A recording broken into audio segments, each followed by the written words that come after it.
Sudah nonton? Jangan lupa like and share. Tidak ada orang yang tidak ada masalahnya. Saya ulangi, tidak ada satupun manusia di dunia ini yang tidak ada masalah dalam hidupnya. Kira-kira ada enggak orang di sini tidak ada masalahnya? Ada? Pak polisi, ada masalah atau tidak? Banyak. Tentara, ada masalah atau tidak? Banyak. Apalagi kalau komandan marah-marah, wah sudah, tidak bisa dilihat telinga. Marah. Kita, rumah tangga, ada masalah atau tidak? Contoh, istri cantik.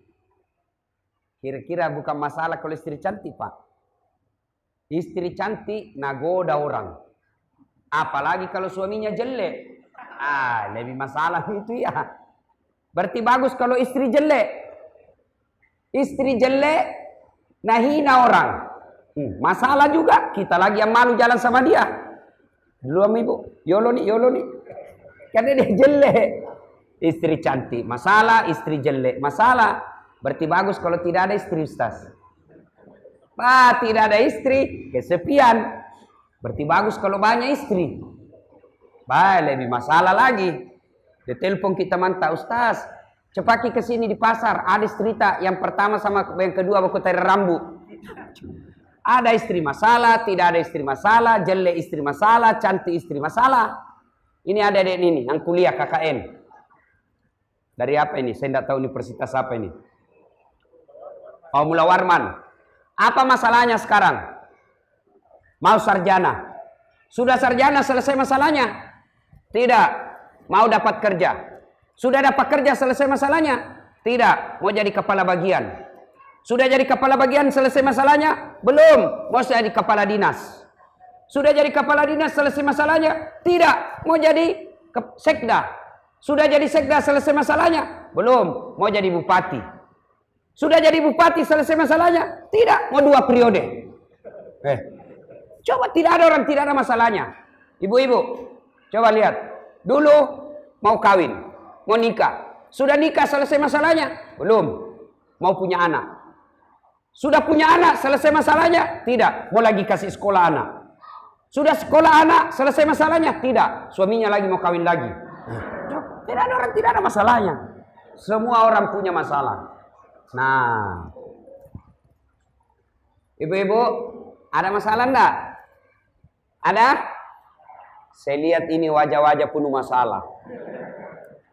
Cicilan belum lunas, anak nakal, istri panrasu-rasu, suami kajili-jili, banyak semua masalahnya.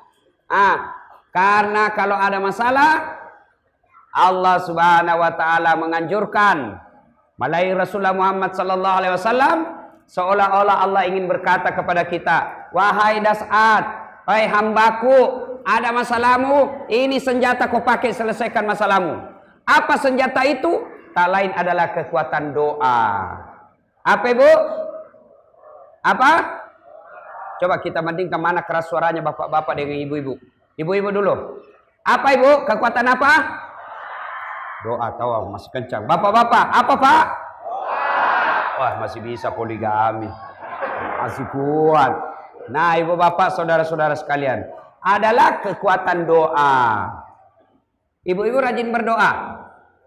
Nih anak-anak KKN rajin berdoa. Oh tiap saat dia berdoa ini anak mahasiswa. Cuma di mana dia berdoa? Di Facebook. Siapa ajar kau berdoa di Facebook dong? Berdoa itu bukan di Facebook. Berdoa itu bukan di Instagram. Berdoa itu bukan di medsos. Berdoa itu di mana? 1, datang ke masjid.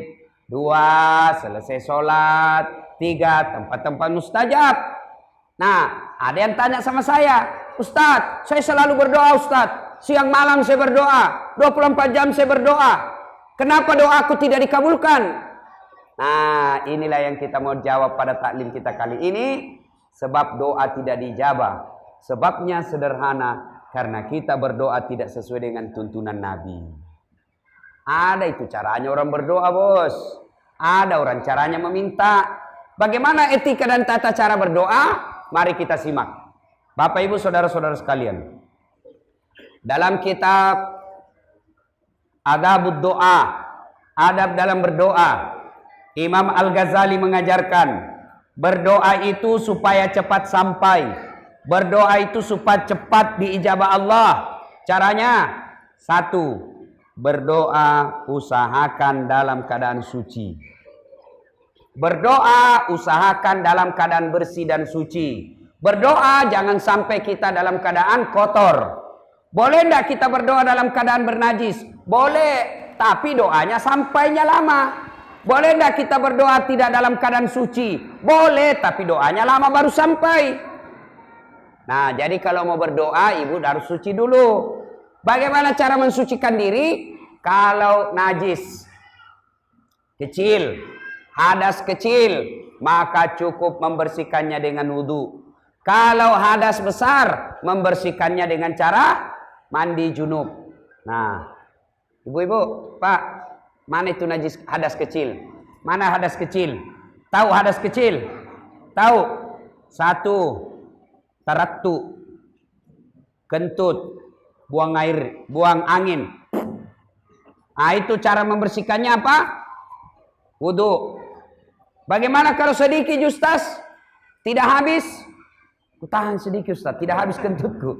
Batal. Tetap batal. Bagaimana cara membersihkan kembali? Dengan wudhu. Yang kedua, hadas kecil, apalagi? Kencing. Nah, ini yang banyak dilanggar bapak-bapak. Kencing. Kencing. Yang selalu saya istilahkan kencing berdiri. Ini biasanya di proyek banyak. Kencing berdiri. Dia buka saja. Cari pohon besar. Baru tengok kiri kanan. Masih ada 1-2 tetes, nah datek saja. Bukan datek, memang jangan ketawa, ini urusan laki-laki. Ini biasa yang sering kencing berdiri ini laki-laki. Atau ada ibu juga kencing berdiri. Bagaimana itu kalau ibu kencing berdiri, kebanjiran. Nah, kalau kita di proyek, misal kencing, tidak dapat air, maka kita mengambil daun. Ambil daun 3 lembar. Kalau kita misalnya di proyek di hutan, tidak dapat air, maka boleh pakai daun. Caranya, ambil daun pertama 3 lembar. Daun pertama gosok ke bawah, begini. Ambil lagi daun kedua, gosok ke atas. Ambil daun ketiga, gosok ke bawah. Bukan gosok begini. Tambah kotor. Cuma sebelum dipakai periksa baik-baik. Siapa tahu ada cam bulu-bulunya. Masih segitu, Pak. Ya, nah itu ya. Tapi dengar, itu tadi di proyek. Tiba-tiba pulang ke rumah dapat air, maka tetap wajib dicuci. Kalau dapat air, kalau tidak dapat air, masuk waktu sholat, sudah tidak harus dicuci, tinggal tayamum, selesai. Tapi kalau dapat air, tetap wajib dicuci. Nah, sudah. Bagaimana? Itu tadi kentut. Air kecil, kencing, air besar. Nah, air besar, toilet. Biasa di mana? Nah, biasa juga ada di hutan. Kalau di hutan, bagaimana cara membersihkannya? Seperti tadi, pakai daun. Pakai daun. Tapi sekarang alhamdulillah ada pengganti daun. Apa? Tisu. Tisu basah. Alhamdulillah sudah ada. Nah, itu juga kalau di masjid. Hati-hati juga, tidak semua itu toilet bagus tempat kencingnya. Bahkan ada pernah saya korbannya, saya jadi korban. Saya kira ada air. Saya langsung buang air besar saja. Selesai, saya putar keran. Mati nih. Tidak ada keluar air. Mau keluar. Sudah ada kotoran di pantat. Mau cuci, tidak ada air. Enak sisa Pak. Terpaksa pakai jalan seperti film kartun. Nah, bagaimana kalau sudah dapat kotoran seperti itu? Bagaimana cara membersihkannya? Dengan cara wudhu. Nah, itu hadas kecil. Kalau hadas besar, bagaimana membersihkannya hadas besar? Hadas besar itu apa? Ibu-ibu, haid. hadas besar. Nifas, selesai melahirkan. Bapak-bapak apa? Berhubungan suami istri, ibu juga. Itu bapak-bapak. Kalau adik-adik remaja, apa? Mimpi basah. Itu mimpi basah. Ada juga tidak mimpi. Apa itu? Kreatif sendiri. Itu cara membersihkannya bagaimana? Cara membersihkannya adalah mandi junub. Cara apa, Dek? Apa? Mandi junub. Bu, pernah saya ceramah, ada ibu-ibu bertanya, Ustadz, bagaimana caranya mandi junub? Saya tanya, kayaknya nih Bu, share perasaan saya, kayaknya nih Bu sudah ada suaminya. Maka saya tanya, Bu, sudah punya anak? Dia bilang, alhamdulillah Ustaz, 3 anakku. Baik, 3 anaknya tidak tahu mandi junub. Ya saya tanya dalam hati, mandi apa ini Ibu selama ini? Coba, berapa kali itu pergaulan itu kalau 3 anak? Tak pernah mandi junub, tidak tahu. Nah, bagaimana cara mandi junub? Wudhu dulu. Mak jenek kiolo. Seperti biasanya, wudhu. Nah, cuma terakhir jangan basuh kaki. Ya, sampai di telinga saja. Selesai itu masuk kamar mandi. Kalau punya kamar mandi. Kalau tidak punya kamar mandi, ya sudah pasrah saja. Biasa cemplung saja di sungai. Langsung turun saja ke sungai, selesai. Tapi kalau kita mandi di rumah, caranya apa? Wudhu, selesai, masuk kamar mandi, ambil timba. Ambil timba. Menghadap kiblat, baru niat. Saya niat mandi junub, menghilangkan hadas besar saya, hukumnya bagi saya lillahi ta'ala. Ambil timba, siram 1 kali. 1, 2, 3. Kanan dulu 3 kali. Sudah itu kiri lagi 3 kali. 1, 2, 3. Sudah itu seluruh anggota tubuh, siram semuanya. Ya, kalau ada sabun, pakai sabun, gosok kalepa, poci. Kemudian ini telinga masuk, kalepa, semua gosok, termasuk alena beliau. Alena beliau juga gosok juga, sampai bersih, tapi jangan lama-lama. Termasuk yang di belakang, dibersihkan semua. Sudah bersih, pakai sikat gigi. Kalau tidak ada sikat gigi, jari-jari dikasih masuk. Selesai, maka yang terakhir basuh kaki. Selesai basuh kaki, lalu kita berdoa, ya Allah, ampunilah segala dosa yang telah saya lakukan dan lindungilah kemuliaan saya dari perbuatan maksiat. Selesai. Nah, sudah bersih. Ustadz, kalau kita mau sholat, apakah kita wudhu lagi? Tadi sudah mandi. Mau sholat apa wudhu lagi? Tidak wajib wudhu lagi. Itu sudah penggantinya wudhu. Dengan catatan, selesai mandi, dia tidak kentut. Kalau kentut lagi, ya wudhu lagi. Selesai mandi, dia tidak pegang anunya. Alena beliau. Kalau dipegang, batal. Ya. Kalau kencing, batal. Ulang lagi. Jadi selesai mandi, selesai basuh kaki, tidak kentut. Tidak pegang itunya. Ya, tidak kencing, maka tidak usah wudhu lagi. Sudah bersih kita. Nah, sudah bersih dari najis dan hadas. Selesai. Tahap kedua. Kalau kita mau berdoa, yang kedua caranya apa lagi? Pakailah baju yang kita yakini suci dan bersih serta halal. Baju bersih belum tentu suci. Baju bersih belum tentu halal. Misal, baju hasil sogo. Ada pilgub kemarin toh? Ada yang dibadikan baju takwa, baju gamis disogok. Jangan pakai itu baju sogo itu. Tidak boleh dipakai baju sogo, dipakai berdoa. Ya. Nah, baju harus bersih, suci dan bukan barang haram. Ada baju bersih, suci, sudah dicuci, sudah disetrika, itu kan bersih, suci, tidak ada najisnya. Tapi karena dia hasil sogo, maka baju itu menjadi tidak boleh dipakai berdoa. Nah, berikutnya selesai baju bersih, maka berikutnya lagi sunnah ketika kita berdoa adalah menghadap kiblat. Ustadz, boleh berdoa membelakangi kiblat? Boleh. Boleh menghadap ke samping? Boleh. Ibu-ibu, halo ibu. Ini kan kiblat. Ustadz, boleh berdoa begini? Boleh. Boleh nyamping begini? Boleh. Boleh membelakangi kiblat? Boleh.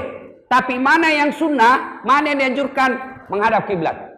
Kenapa ulama-ulama dulu selesai dia Assalamualaikum warahmatullahi Assalamualaikum warahmatullahi, ketika dia berzikir menghadap ke jamaah. Kenapa? Karena menghormati dan memuliakan jamaahnya. Tapi selesai dia zikir kembali menghadap kiblat. Untuk apa? Karena kita mau berdoa. Menghadap kiblat lebih utama. Sama ibu. Halo ibu. Bu. Kalau minta kiuan sama suami kita belakangi. Kira-kira, Pak. Minta dulu kamu Pak Suami tak di belakang. Halo Pak Nah bilang suami tak kurang ngajar kau Nah coba. Maka kita menghadap kiblat. Ya. Kiblat sana. Menghadap ke sana. Ya. Sudah menghadap kiblat. Kemana lagi? Duduk di antara dua sujud. Tahu duduk di antara dua sujud Pak? Tahu? Tahu? Ustadz boleh masuk lekah? Boleh. Boleh berdiri? Boleh. Boleh standar samping? Boleh. Boleh mat cengke-cengke? Mat dengkeng? Boleh.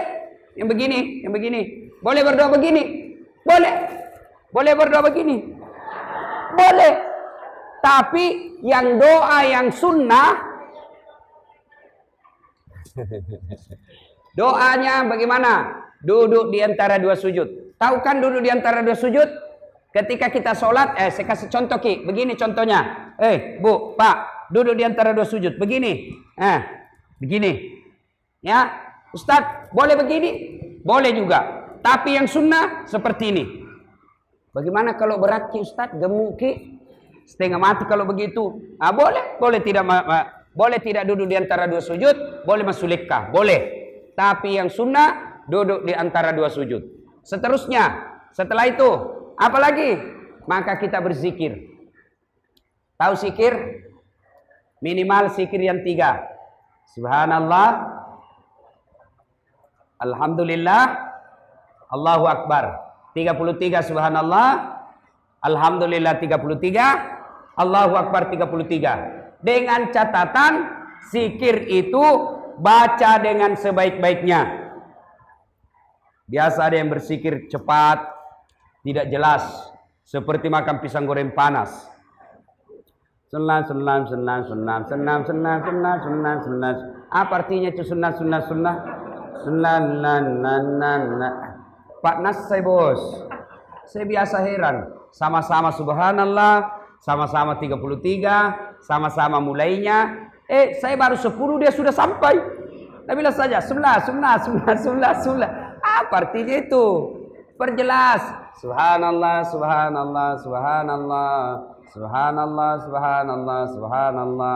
Nulla. Ada dulla di sampingnya. Bilang apa kau panggil kah? Siapa panggil kau? Perbaiki ya. Nasa ngogi sekali sisa mapigau deceng, pigau isi deceng nah. Sekali melakukan kebaikan maka lakukan dengan sebaik-baiknya. Itulah enaknya kalau ada tasbih begini Pak. Nah saya ini tasbihku begini. Ada lagi yang bilang bid'ah. Ada itu. Bid'ah pakai tasbih. Nabi tidak pernah pakai seperti ini. Ini peninggalan Hindu. Ada itu yang begitu. Padahal dia tidak tahu. Ada sahabat juga pakai tasbih. Malah lebih dari 33. Malah 1000. Dia nganu. Cuma waktu itu pakai benang. Nah, ada itu Ustaz.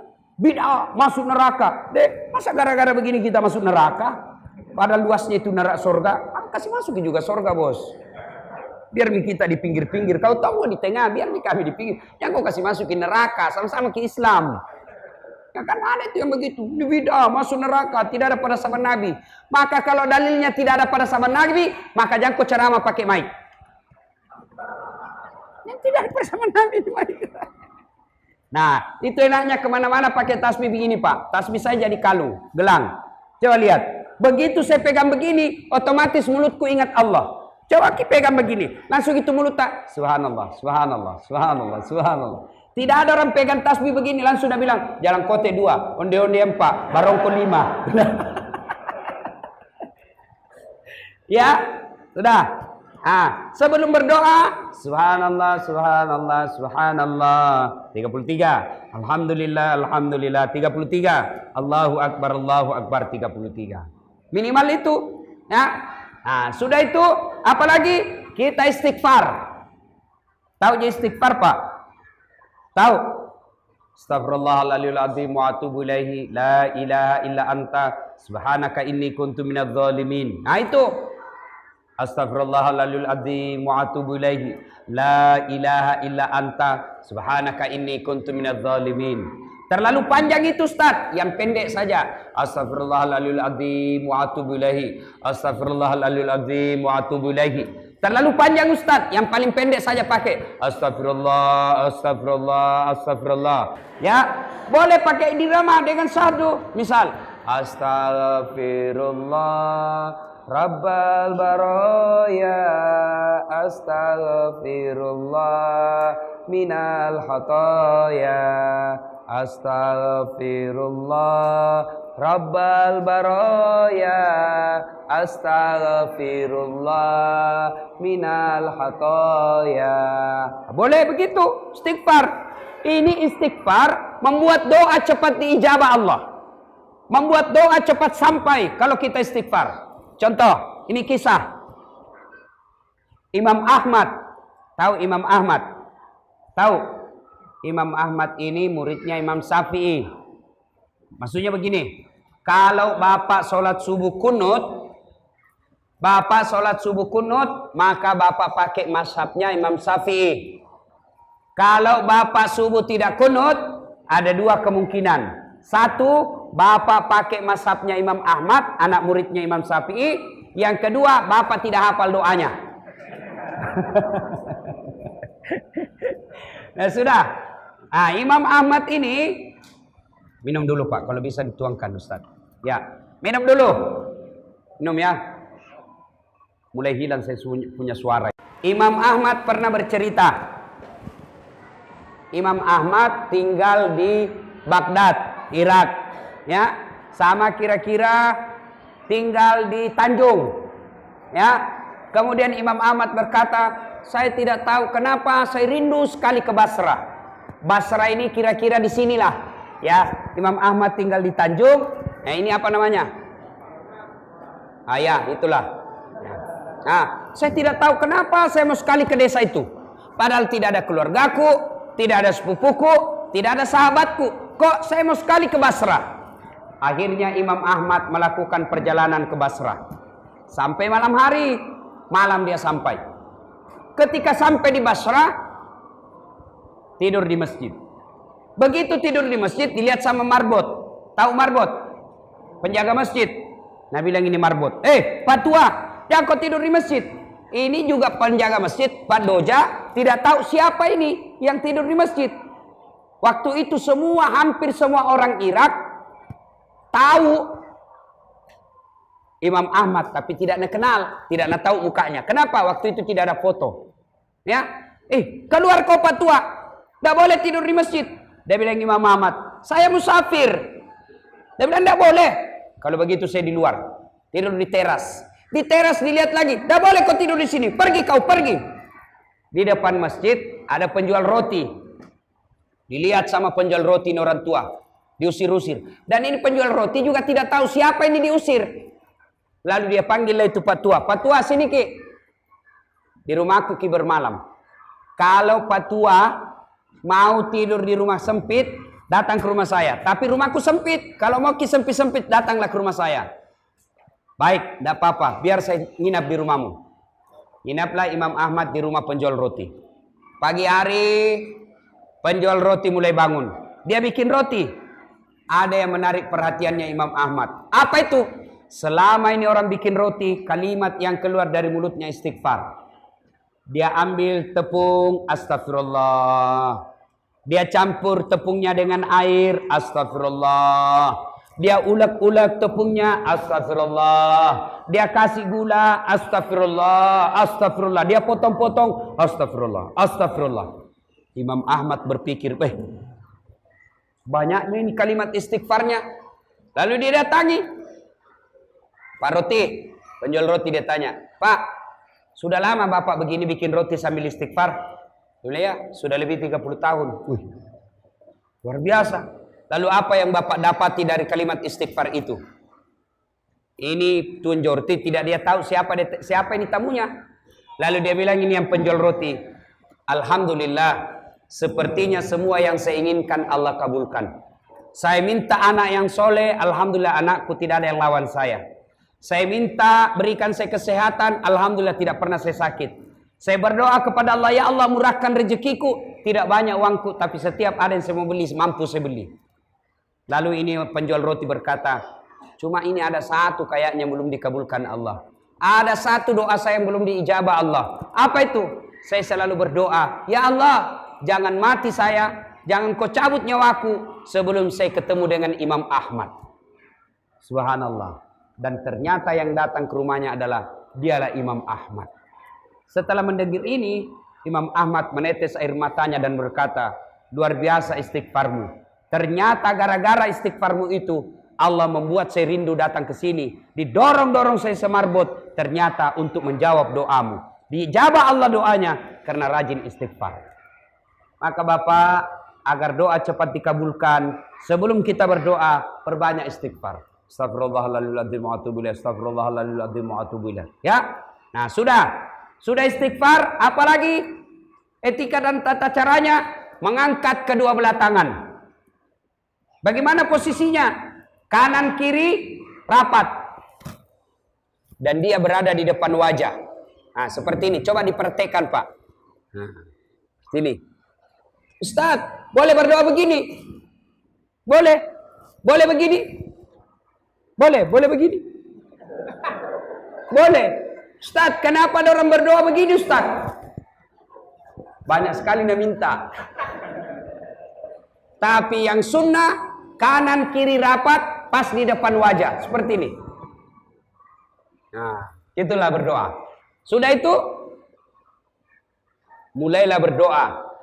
Yang berikutnya, adabnya salawat kepada Nabi. Tahu jaki salawat toh? Nah, boleh kita berdoa begini sebelum berdoa. Angkat tangan, sudah bersikir, angkat tangan, lalu kita bersalawat. Ya Nabi, salam alaika, ya Rasul, salam. Salam alaika, ya Habib, salam alaika.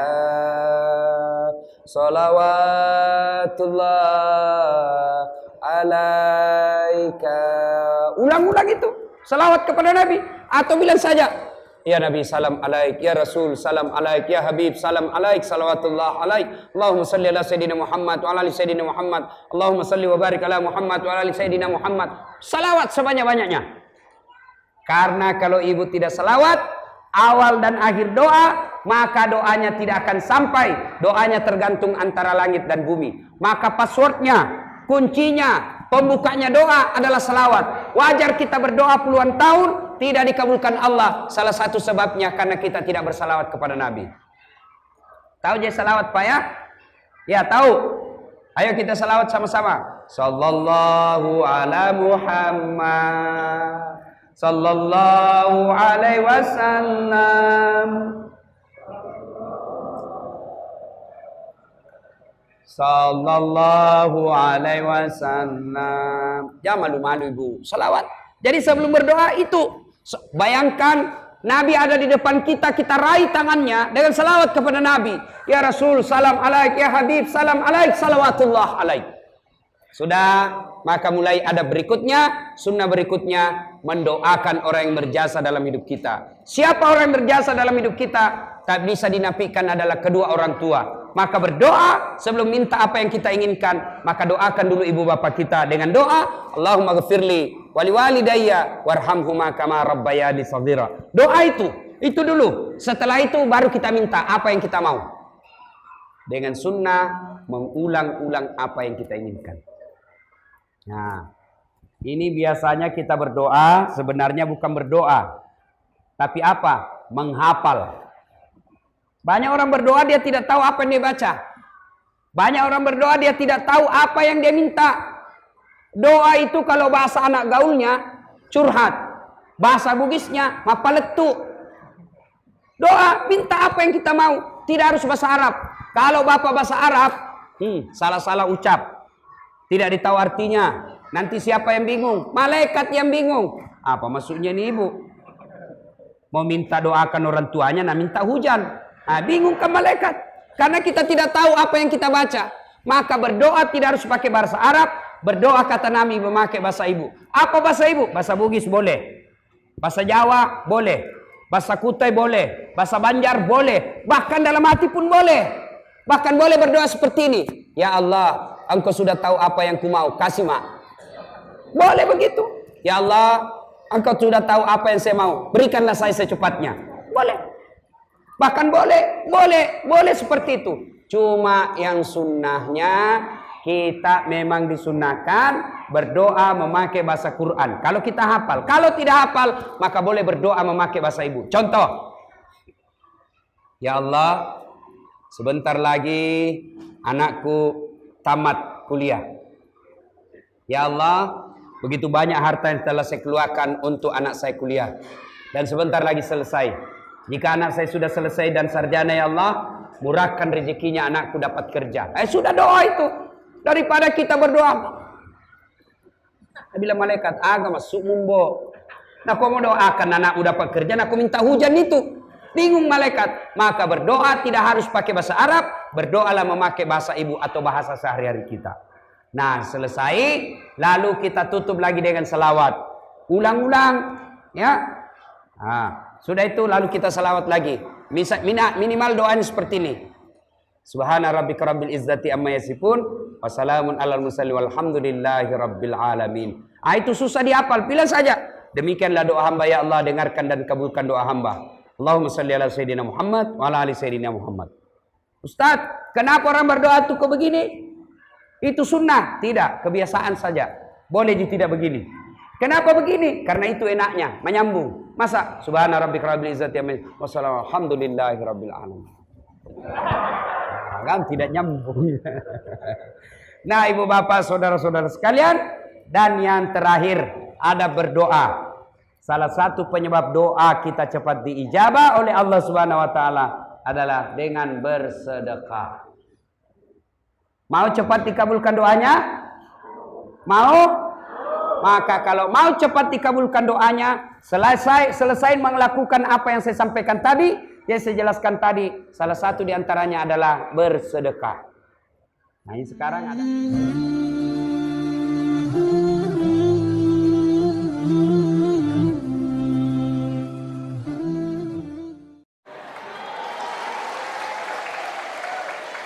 Sudah nonton? Jangan lupa like and share.